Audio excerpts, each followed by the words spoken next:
These past few days, something strange has been happening in Beijing. The Pakistani army chief visited China, and this should actually be considered a very important military diplomatic event. On the Chinese side, Wang Yi and Jiang Shengmin from the Central Military Commission were among those who received him. But many people have noticed that Defense Minister Dong Zhuan was nowhere to be seen from start to finish, and the authorities have offered no explanation at all. Now, this is a bit unusual because under normal circumstances, for military exchanges of this level, it's pretty much impossible for the defense minister to be absent. And coincidentally, right around this time, another piece of news came out. On May 29th, Asia's most closely watched defense forum, the Shangri-La Dialogue, will be held in Singapore. Bloomberg, citing sources, reported that Dong Zhuan is very likely to be absent once again. Pay attention, everyone, it's absent once again. If that's really the case, it means that China's defense minister will have missed this important event for 2 years in a row. A lot of you might already be thinking of someone, Li Shangfu. He was the last defense minister who disappeared from the public eye for a long time and then suddenly got into trouble. That's why people are now starting to wonder what exactly is going on with Dong Zhuan. Watching the World with Wei Yu. Hello everyone, I'm Chen Lei Yu. Why has Dong Zhuan disappeared? Is it due to health reasons, or is there something else going on? Or maybe something has happened inside Beijing that the outside world doesn't know about? There are even rumors going around that Dong Zhuan has already been put under travel restrictions. So what's really going on? Today, let's talk about Dong Zhuan's current situation. Let's first look at the strangest detail this time. These past few days, the Chief of Army Staff of Pakistan visited Beijing.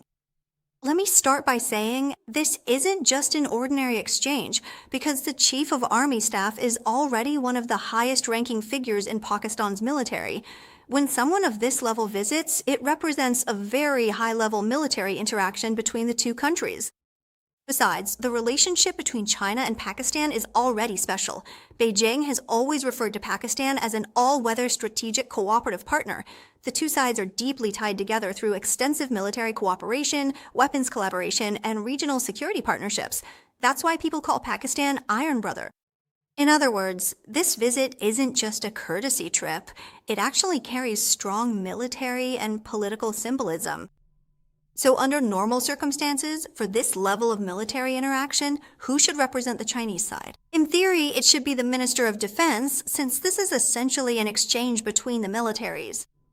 If you're sending your top military commander, then on my side, it's only proper for the Minister of Defense to receive you.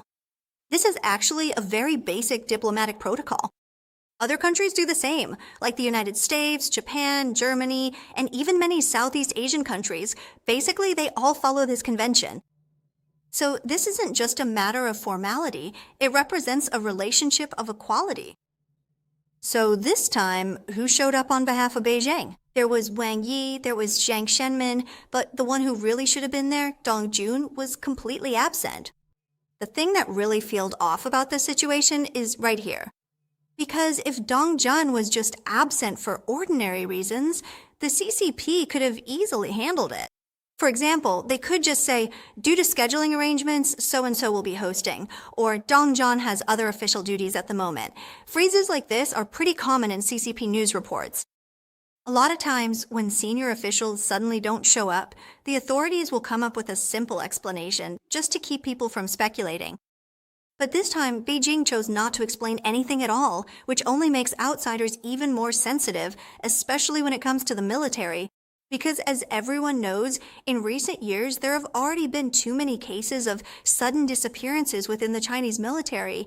So now, when people see Dong Zhuan suddenly absent and the authorities don't say a word, it's only natural for everyone to start making connections.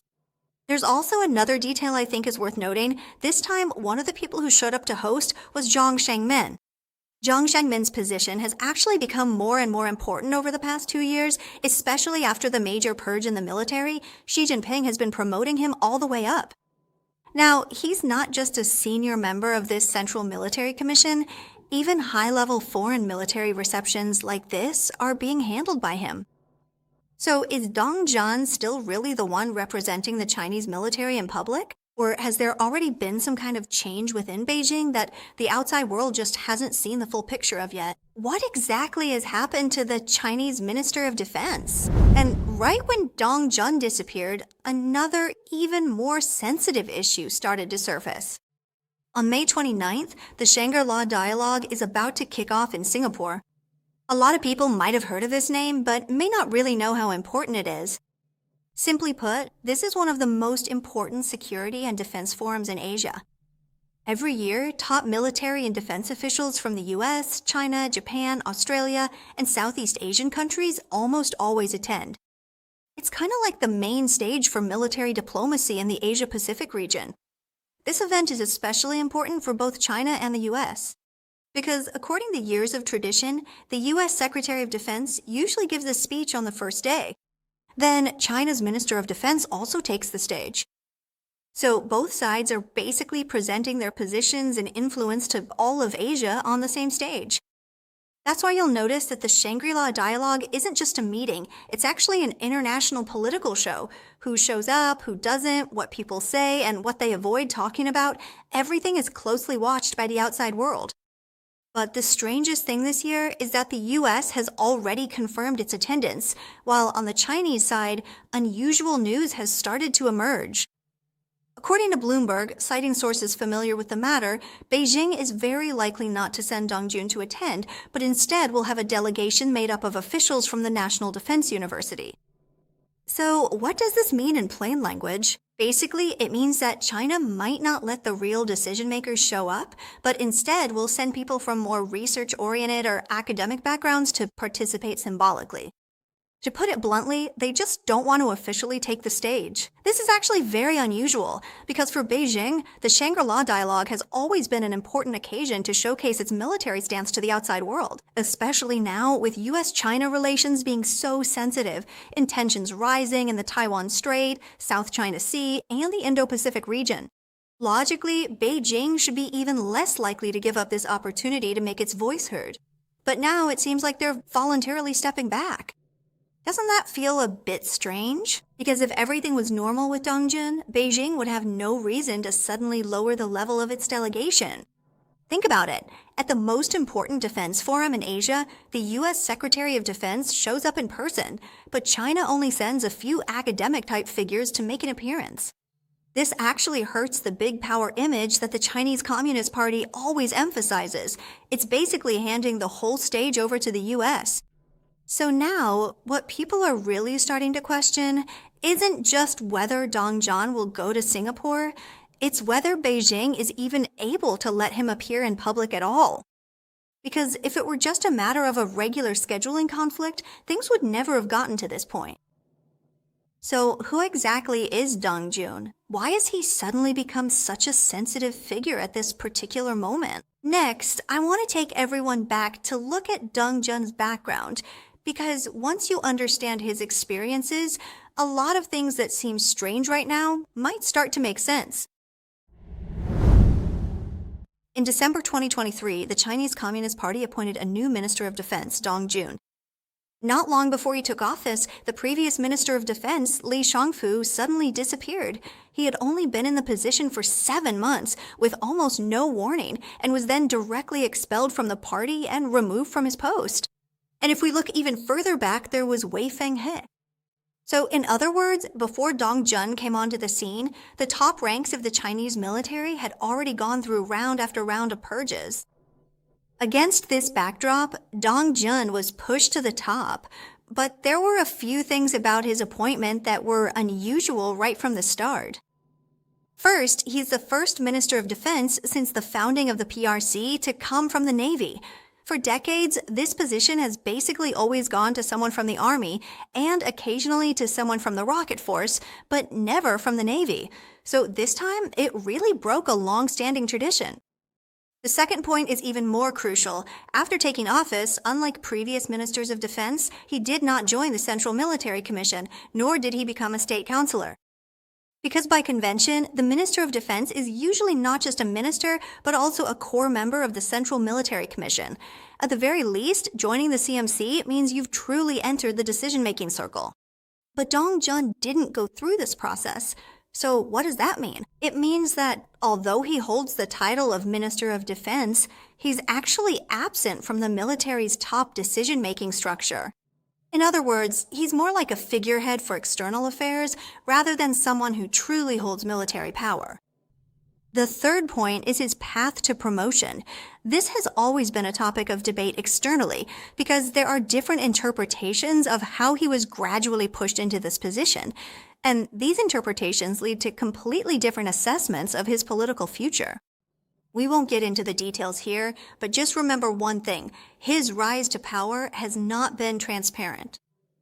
What really made people start to take notice was what happened afterward. Last year, some foreign media outlets, including the Financial Times, reported that the Chinese Communist Party had launched an internal investigation into Dong Zhuan.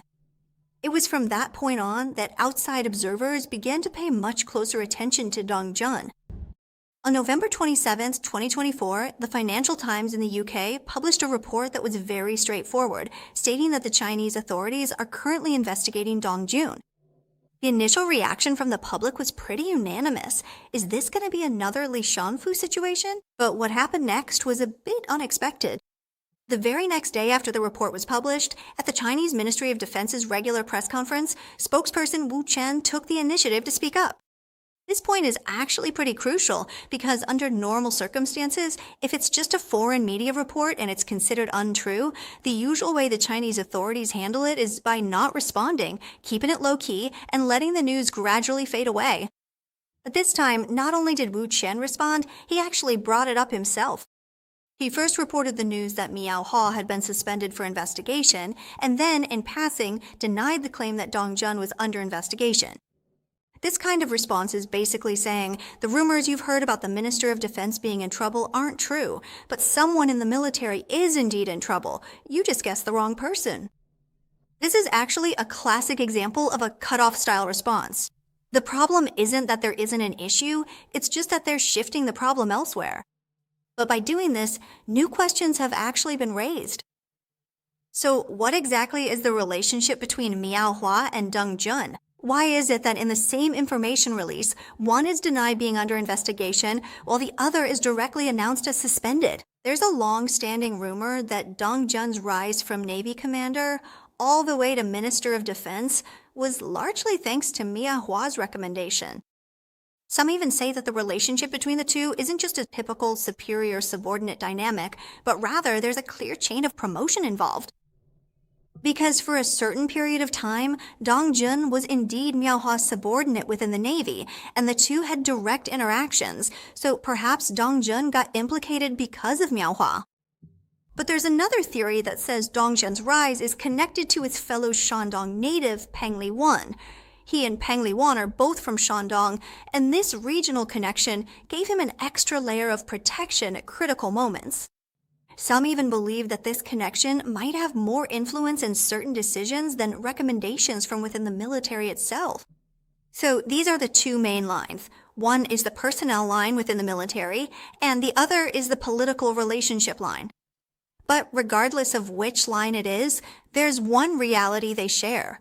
Up to now, neither connection has truly made Dong Zhuan look completely safe. If he really does have these connections behind him, then why has he become more and more silent lately? And for a long time, nothing happened to him. But just because nothing has happened doesn't mean nothing ever will. As for Dong Zhuan's current situation, there have always been different interpretations from the outside world. China affairs expert Li Limi once compiled a summary categorizing the most widely circulated theories into 4 possibilities. And you'll notice that these 4 theories actually point in completely different directions. The first theory is that Peng Liyuan is a fellow Shandong native connection. The meaning of this version is pretty straightforward. Regional ties might play a certain role. In other words, since Dong Zhuan is from Shandong, if he really does have some degree of connection with Peng Liyuan, that could add another layer of consideration in high-level decision-making. The second theory is that he actively cooperated with the investigation, but this version is a bit more sensitive. There are rumors that during past investigations and internal reviews, Dong Zhuan may have provided some information, possibly even involving figures at even higher levels. If this theory holds true, then his situation isn't that he's in the clear, but rather that he's been temporarily retained. In other words, his risk has just been put on hold for now. The third theory, on the other hand, is more about the strategic level. Against the backdrop of heightened geopolitical tensions, China needs the appearance of a stable Minister of Defense, especially when interacting with the US, Japan, and the Indo-Pacific security framework. If the Minister of Defense is frequently replaced, outsiders will immediately interpret it as internal turmoil within the military. So from this perspective, keeping Dong Zhuan on might be a way to send a signal of stability to the outside world. The first three explanations actually have something in common. They all believe that Dong Zhuan is still in his position because of some kind of protection or strategy. But the fourth explanation takes a completely different angle. It argues that the real issue isn't whether there's a problem, but rather when it will be dealt with. In other words, it's not that there's nothing wrong, it's just that his turn hasn't come yet. If the fourth scenario is true, then the timing right now becomes extremely sensitive, because once things are postponed, what happens next will no longer be something outsiders can predict. Let me bring up another angle that a lot of people find really interesting. On Polymarket, the world's largest prediction market, there's a related topic. Basically, which top Chinese Communist Party officials might be purged by 2026. There are several names listed there, including Dong Zhuan, Zhang Yusha, Kai Chi, and so on. Let me make one thing clear. This isn't a poll, and it's not an expert rating either. The rules are simple. You use real money to place bets, and if you guess right, you make money. If you guess wrong, you lose money. So what it reflects isn't just an opinion, but a risk assessment. And there's a very noteworthy point in this market right now. Among the relevant options, Dong Zhuan has the highest probability of being purged, about 20%, and his trading volume has also remained quite active. You can understand this 20% figure in a pretty straightforward way. If you think of it like a competition, it means that a portion of the market believes he has a relatively high chance of being eliminated. But what's even more important isn't the number itself, but the fact that it's changing. Because this kind of prediction market has a unique feature. It's dynamic. Every time new information comes out, like if he shows up, doesn't show up, is absent, or, like this time, suddenly disappears, the price will adjust up or down accordingly. In other words, it's not predicting the future, but rather reflecting the market's sentiment in real time. For example, this time when the Pakistani military visited and Dong Zhuan didn't show up, and then there were rumors he might miss the Shangri-La dialogue as well, you can clearly see one thing. As soon as this kind of news comes out, the market immediately reprices.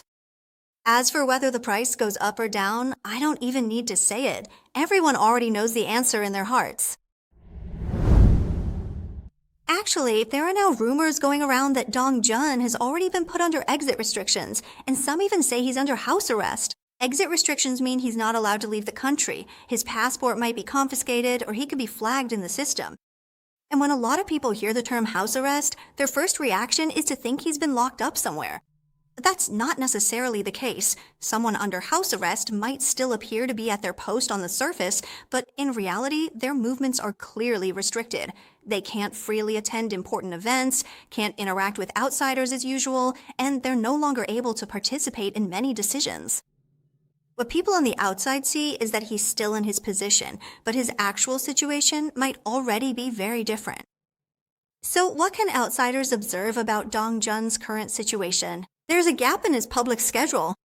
A normal Minister of Defense should consistently appear at public, diplomatic, and military events. But recently, Dong Zhuan's public appearances have noticeably decreased, especially during events like the recent visit from the Pakistani military, which is exactly the kind of occasion he should attend. He was absent, and there was no explanation given. If someone is completely fine and has freedom of movement, there's almost no reason for them to miss such high-level diplomatic events. Because this isn't just a matter of etiquette, it's a basic requirement for international military engagement. So the natural question becomes, if he could have shown up, why didn't he? He's also going to miss the Shangri-La dialogue, and all of this is clearly abnormal. So when you put all these things together, observers start to suggest an explanatory framework. He might be in some kind of undisclosed situation. Actually, it's not just Dong Zhuan. Li Shangfu went through the same thing. A lot of people probably still remember what happened to the previous defense minister, Li Shangfu. He was appointed in 2023, and then about 7 months later, he suddenly disappeared from the public eye. After that, there was an official announcement. He was expelled from the party and stripped of all his positions. But before anything officially happened to him, there were actually some very typical warning signs. The first was a sudden stop in public appearances, the second was being absent from important diplomatic events, and the third was the authorities staying silent for a long time. And now Dong Zhuan is following exactly the same script as Li Shangfu. In 3 days, the Shangri-La dialogue will officially open. So who will China actually send to appear on that stage? In the structure of the Central Military Commission over the past year or two, there's actually been a change that isn't easy to talk about openly. After last year's 4th plenary session, Zhang Shengmin was added as a vice chairman of the Central Military Commission. Since then, his appearances at various external military events have started to increase, including receiving foreign military delegations and participating in important military activities, and so on. If you piece together all these public appearances one by one, you'll notice a very subtle change. Some situations that originally should have had the Minister of Defense front and center have started to feature a different arrangement. And in some external military receptions, Zhang Shengmin's presence has indeed become more prominent. By comparison, Dong Zhuan's position in many public military events actually seems rather weak. In some group photos, he's more often in an accompanying or marginalized spot, rather than at the very center. This time, when the Pakistani military visited, it was again Zhang Shengmin who received them. The actual focus of the military's external affairs is quietly shifting. In 3 days, we'll be able to publicly verify this. On May 29th, the Shangri-La dialogue will officially open in Singapore. This time, the Shangri-La dialogue will be a very important point to watch. Will Dong Zhuan make an appearance? What other unexpected arrangements might there be? In 3 days, we can keep observing.